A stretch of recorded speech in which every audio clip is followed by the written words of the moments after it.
नमस्कार मित्रों। महाशिवरात्रि का पर्व अभी कल बीता। हाँ, मेरे अंदर बड़ी ही तीव्र उत्कंठा थी कि मैं कल ही आप लोगों से बात करूं। चुनाचे मैंने कहा कि नहीं, अपने आप को बहुत मैंने रोका। मैंने कहा कि ये पर्व बीत जाने दीजिए, उसके बाद मैं इस पर बात करूंगा। कल का दिन देख करके मुझे बड़ा ही अंदर से हर्ष हुआ कि कुछ लोग ऐसे हैं जो कि सही मायने में शिवरात्रि को समझते हैं।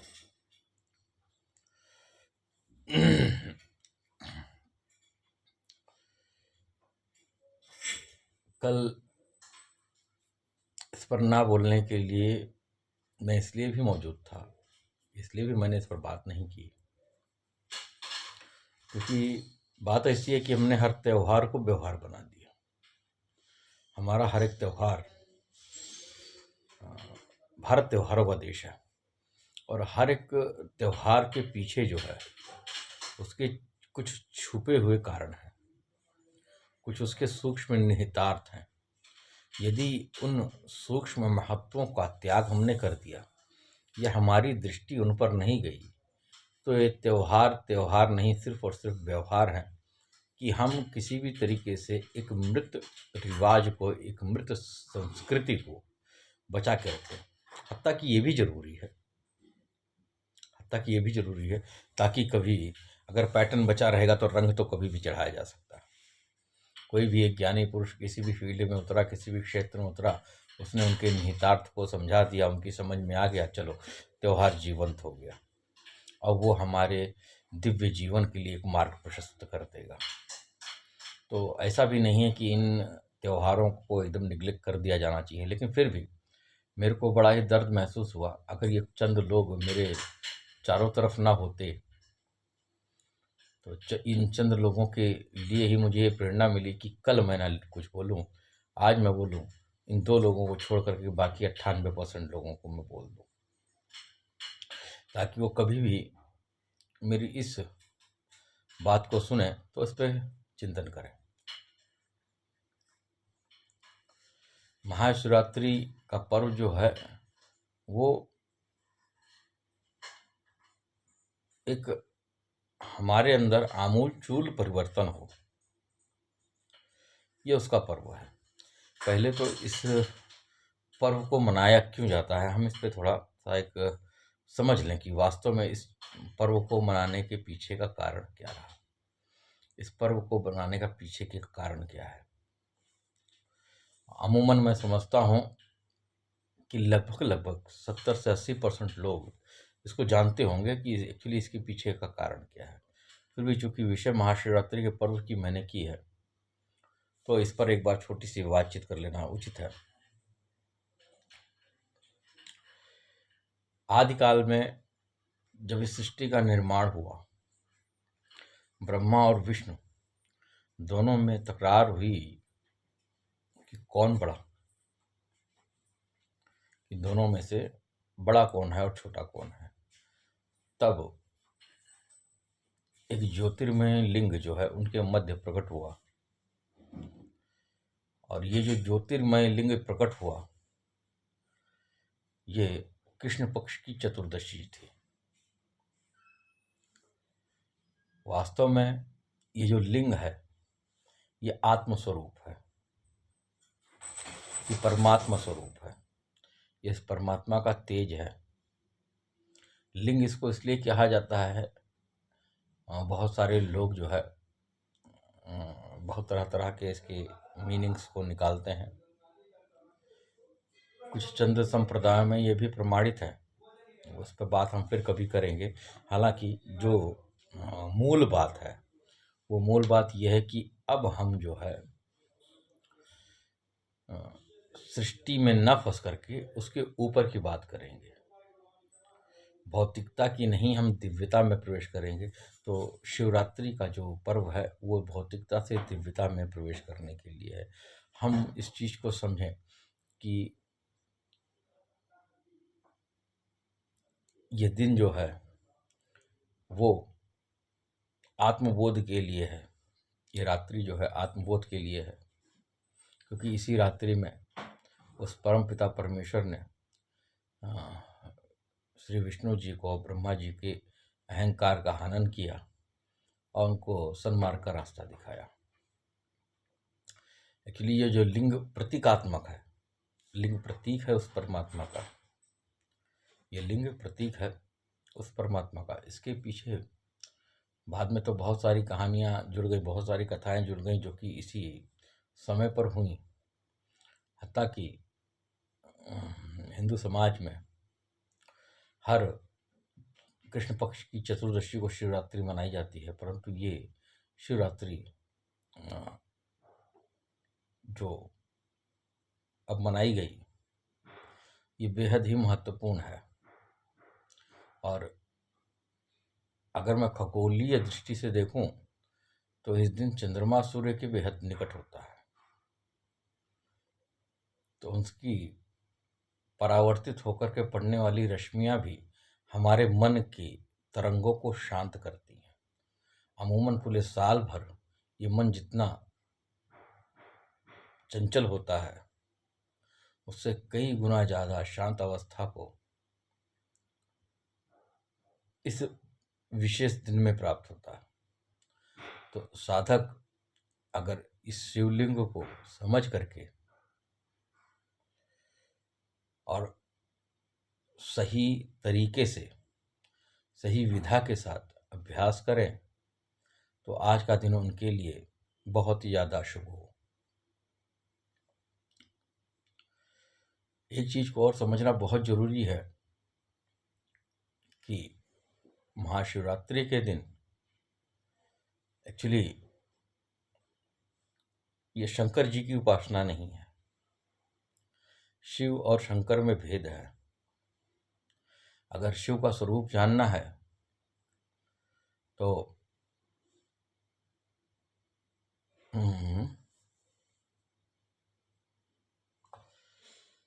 मेरे ख्याल से लिंगाष्टक स्त्रोत है। शिव तो वो हैं जो कि वो तमाम चीज़ों से परे हैं।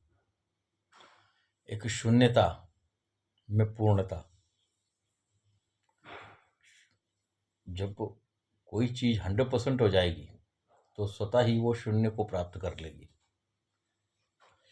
और कोई जब शून्य होता है तो वो 100% में होता है। तो यहाँ पर जो शिव का स्वरूप है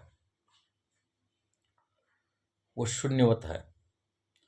जब वो शून्यवत आकार लेता है और ऊंचाइयों को बढ़ता है तब वो शंकर होता है। तो दोनों में फर्क है। हमारे यहाँ पर शिव अर्चन ज़्यादा है क्योंकि हम आध्यात्मिक हैं। हमारे सारे त्यौहार, हमारे सारे देवी देवताओं की जो शुरुआत, उनकी कथाओं की शुरुआत, भले ही वो सांसारिकता पर हो, परंतु जो उनका अंततः प्राप्तव्य है वो पूर्णता है।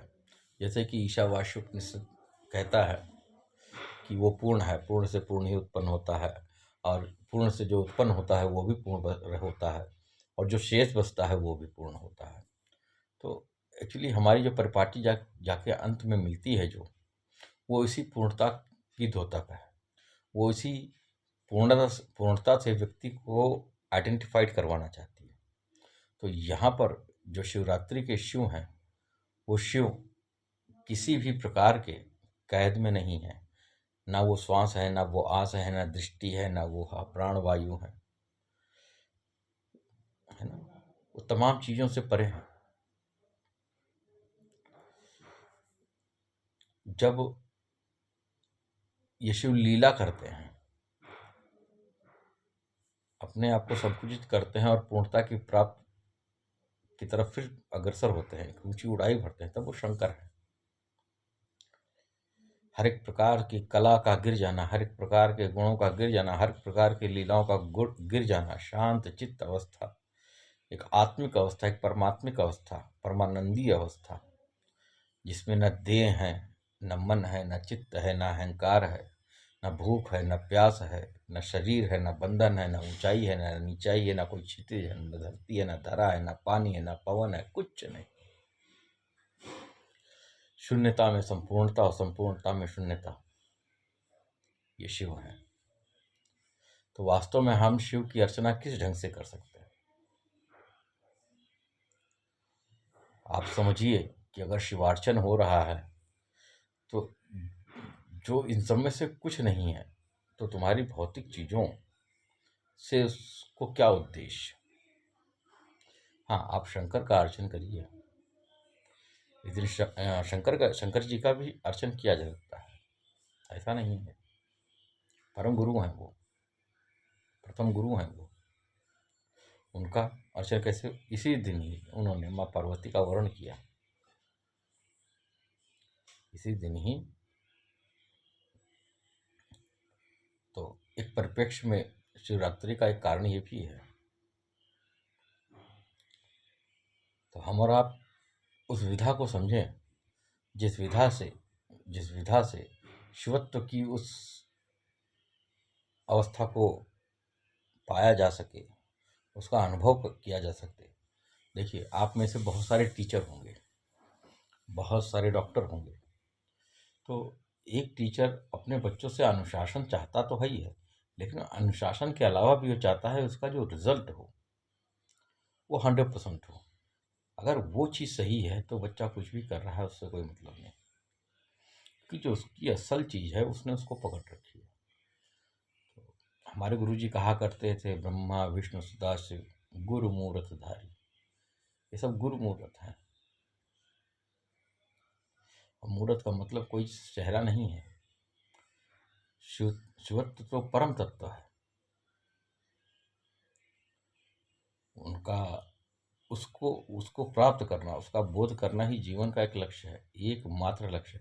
और जो बता देते हैं कि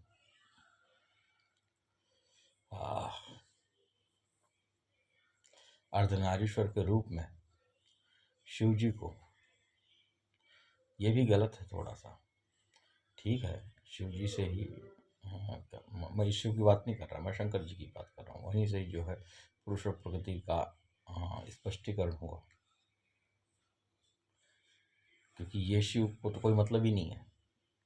जिस शिव जी के नाम पर प्रथम कथा के अनुसार ये जो सृष्टि बनी, ये जो सृष्टि में पहली बार उनका दर्शन हुआ, तो वो तो सब चीज़ों से परे हैं, उनका तो कोई मामला ही नहीं है। तो हम उस विधा को जाने, और उस विधा को जान करके उस शून्यता में पूर्णता वाली स्थिति को प्राप्त करें, वही सबसे असल पूजा है। हर कोई ये चाहता है, जो आपका कल्याण चाहेगा, चाहे वो टीचर हो, चाहे वो डॉक्टर हो। मैं नॉर्मल भाषा में इसलिए बोल रहा हूँ ताकि वो आपकी समझ में जाए। या पिता पुत्र हो, वो चाहेगा कि मेरे बच्चे के अंदर वो चीज़ 100% हो जाए, अधिक से अधिकतम 40 60 70 80 90 कुछ भी हो, लेकिन उसी लाइन लेंथ में उसको कुछ प्राप्तव्य हो। वही उसकी खुशी का मूल कारण है।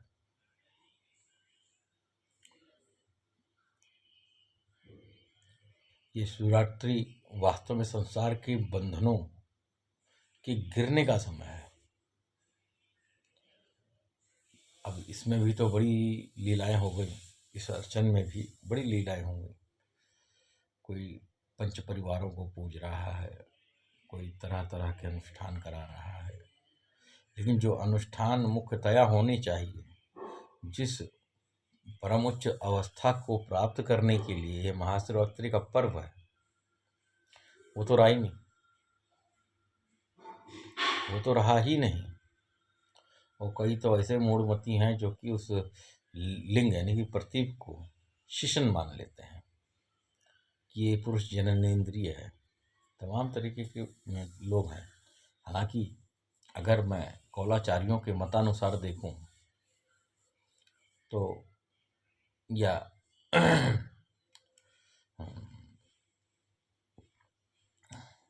जिस लिंगार्चन की पद्धति का उल्लेख रावण ने किया था, मैं उसकी विधा देखूं तो ये कौलाचार्यों के नज़दीक है। तो ये कौलाचार्यों के नज़दीक है। हत्ता कि वो इतनी क्लिष्ट बात है कि वो न तो पूजा की, तो कौलाचार्यों का जो लिंगार्चन है वो पूजा पद्धति के लिए नहीं है। वहाँ पर वो जाकर के जल अर्पण नहीं करते, वह स्वयं ही लिंग स्वरूप होते हैं, स्वयं ही योनि स्वरूप होते हैं। और लिंग और योनि दोनों भी स्व ही होते हैं।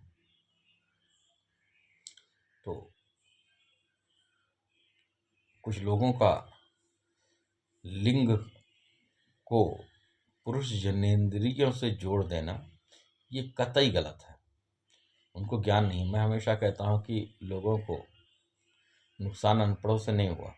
ये जो पढ़े लिखे धर्मार्थी हैं, धर्मार्थी इसलिए मैं कह रहा हूँ क्योंकि इनका धर्म में ही अर्थ छुपा हुआ है। इनका अर्थ जो है वो धर्म से निकलता है? तो ऐसे लोगों ने नुकसान कर रखा है। तो शिवत्व जो है परमोच्च अवस्था है, बियॉन्ड द स्काई, अनलिमिटेड। तो वास्तविक शिवरात्रि तो वो है कि हम उसको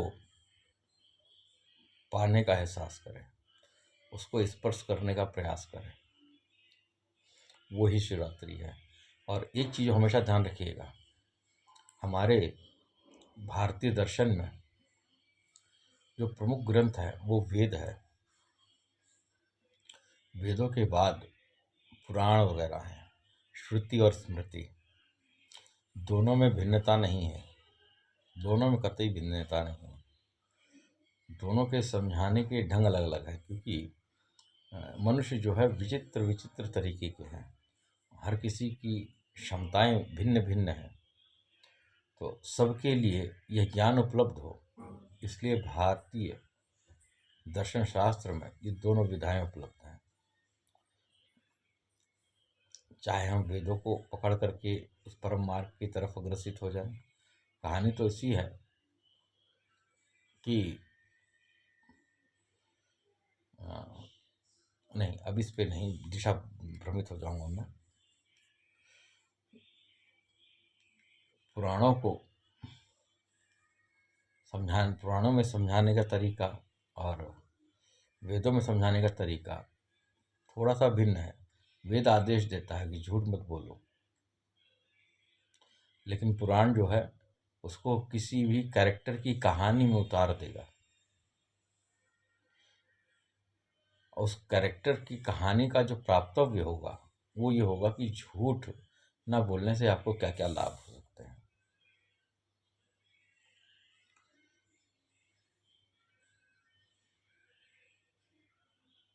लालच ना करो, वेदादेश देतेगा।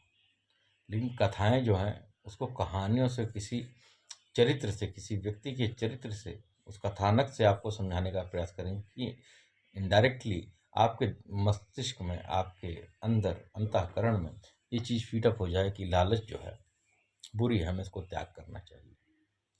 तो दोनों में फर्क है, जो बस इतना है। अन्यथा वेदों के जो मूल देवता हैं वो तो पुराणों में पाए ही नहीं जाते,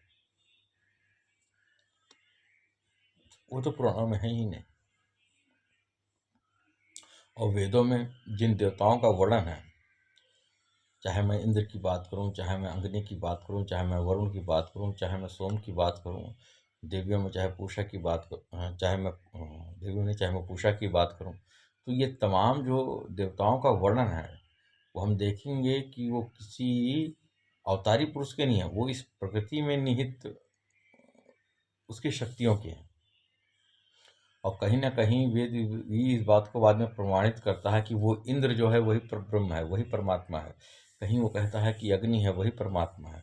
तो यहाँ पर कंफ्यूज होने की ज़रूरत नहीं है। यहाँ पर केवल समझने की ज़रूरत केवल इतनी सी है कि ये उसी परब्रह्म के स्वरूप हैं जो इस सृष्टि में मौजूद हैं, और इस सृष्टि में एक खास विशेषता लिए हुए हैं, और वो उस विशेषता को पूर्ण कर रहे हैं। तो पूरा संसार ब्रह्ममय है, और किसी को जिम्मेदारी, किसी को कुछ जिम्मेदारी मिली है, किसी को कुछ जिम्मेदारी मिली है। सब अपनी अपनी जिम्मेदारियों पर कायम है।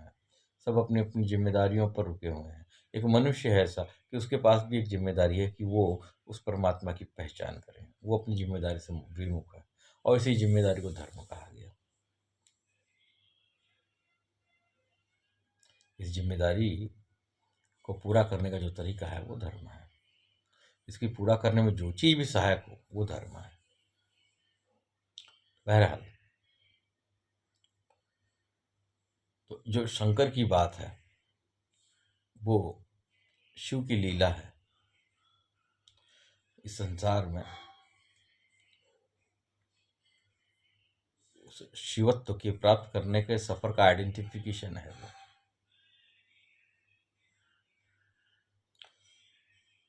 अब इससे का मतलब ये नहीं है कि इससे वहाँ की वैल्यू में कोई कमी आ गई शंकर वाले पोजीशन में।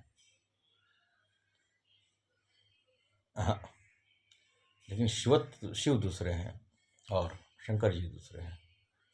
मैं मान सकता हूँ कि जो भी चीज़ किसी भी लिमिट में है, किसी भी दायरे में है,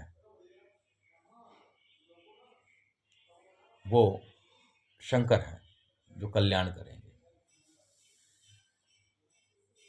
और शिवत्व को प्राप्त करना, मैंने जैसे कहा था कि शून्यता में पूर्णता होना। अगर बच्चे हैं, पत्नी है, संसार है, गण है, भक्त हैं, शिवत्व को शिव का कोई भक्त नहीं है। शिव को स्पर्श करते ही, शिव को चाहे हम आँखों से स्पर्श करें, भावनाओं से स्पर्श करें, किसी भी चीज़ से स्पर्श करें, किसी भी चीज़ से स्पर्श करें, वो शिव ही हो जाएगा। वो पूर्णता है, वो पूर्ण है।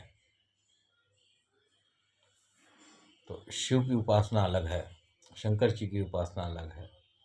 हम पहले समझें, नाम है इसका महाशिवरात्रि। ये पूर्णता का समय है कि एक व्यक्ति अपने सांसारिक व्यक्तित्व से उठ करके उस 100% पूर्णता की तरफ चलने का प्रयास करे। और उसका ये प्रयास जो है, और उसका ये प्रयास उसको उसकी पूर्णता तक पहुंचाए। यही इस महाशिवरात्रि के का प्रसाद है। बाकी शिव और शिवत्व को तुम्हारे किसी भी प्रकार के बाह्य श्रद्धा की कोई आवश्यकता नहीं है।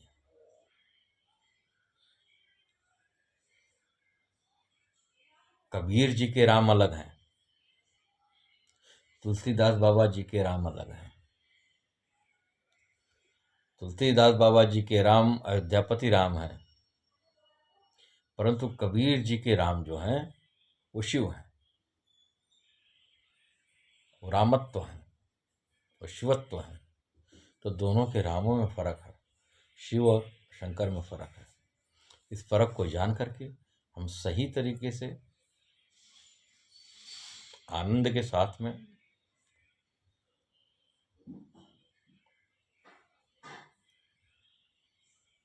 इस शव में उस शक्ति का आवाहन करें और शिव की तरफ, शिवत्व की तरफ अपने कदम को बढ़ाएं।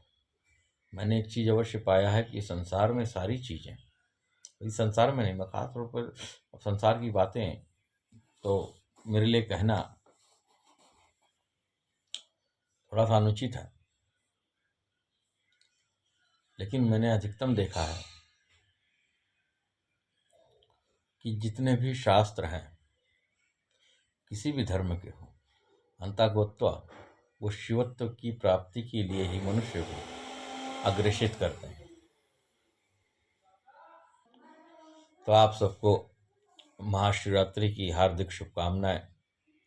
और हम ये जो एक महाशिवरात्रि से दूसरे महाशिवरात्रि का समय मिला है, तो जितने भी शिव भक्त हैं, जितने भी शिवगण हैं, वो इस 364 दिनों को इस पीछे निकालें, 362 दिनों को इस पीछे निकालें कि हम वास्तव में शिवत्व को समझ सकें और इसके मार्ग के लिए, इसकी मार्ग का जरिया क्या है, किस तरीके से